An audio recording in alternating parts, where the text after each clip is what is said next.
Bars and restaurants across the UK are spending big to adapt to the new norms of social distancing. The hope is that the investment in private dining pods and extra outdoor seating will pay off come Halloween and the Christmas and New Year holidays. Well, we built up an awful lot of momentum. So when we opened on the 4th of July, only 40% of our businesses opened, and they were trading at about 40 to 50% of their normal levels. Over the course of August and into early September, we'd reached 70 to 80% of normal revenue levels. With social distancing in place, that made us at break even. But the sector that's just getting back on its feet is about to get hit with a 1-2 punch.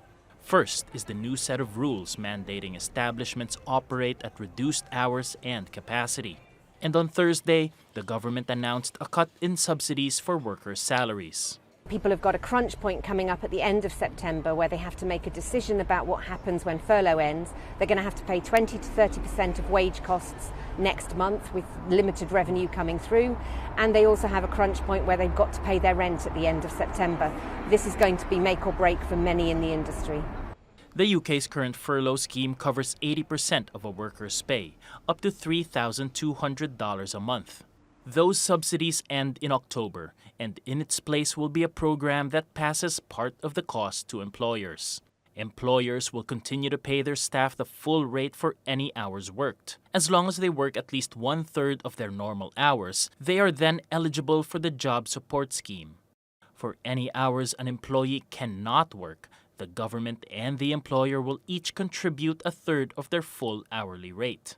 That means an employee will be paid full rate for the hours they actually work, and 2/3 of their full rate for hours they're unable to work. It is better that our support is targeted on and focused on supporting viable jobs in our economy, and that means a new approach. Extending the furlough and allowing people to be at home full-time is not the right approach at this phase of the economic crisis, and our new scheme will ensure that we do provide support to those who need it the most and protect as many viable jobs as possible. The current furlough program has cost the government $50 billion, but has saved millions of jobs.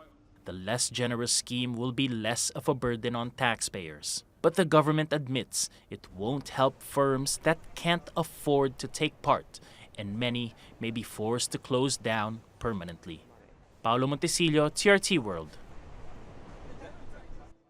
Well, for more, let's go to David Henig in London. He's the UK Director at the European Centre for International Political Economy.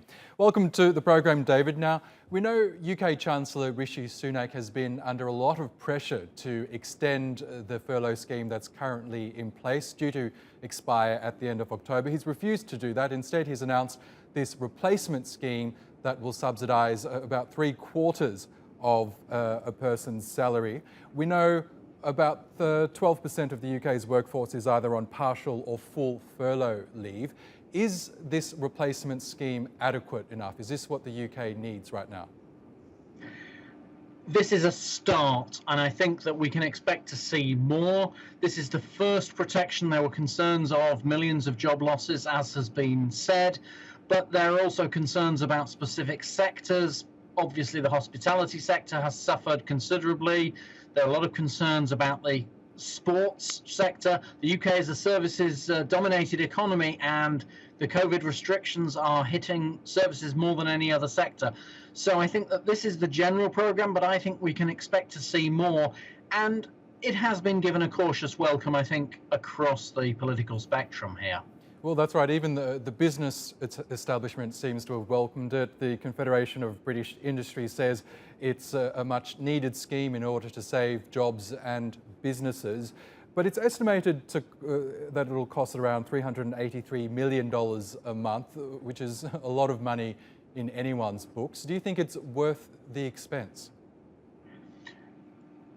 I think that it is worth the expense. What we're looking at is another period of several months of restrictions, but the UK government will want the economy to come out as reasonably strong as possible. We have another potential shock in terms of the end of the Brexit transition period during this time at the end of the year. And so very much the government will be hoping to keep the economy steady for the next few months and in a position to recover once COVID restrictions are able to be lifted again. And let's talk about those restrictions quickly, because earlier this week Boris Johnson announced a slew of new measures amid a surge in coronavirus cases in parts of the UK. What will that do to the already fragile economic recovery? It is going to put a halt really into that recovery. We're going to see more restrictions on people going out. So that sector is effectively not going to start up again or to keep going. Plans to bring the sports sector back, to allow fans, for example, in at the Premier League grounds, they have been put on hold, and probably realistically we're not going to see that for several months. That's quite a big employer as well, so we can expect the recovery to slow again. As I say, particularly in the services sector. The manufacturing sector continues to be relatively okay. Okay, David Henig, we'll have to leave it there, but thank you again for joining us from the UK.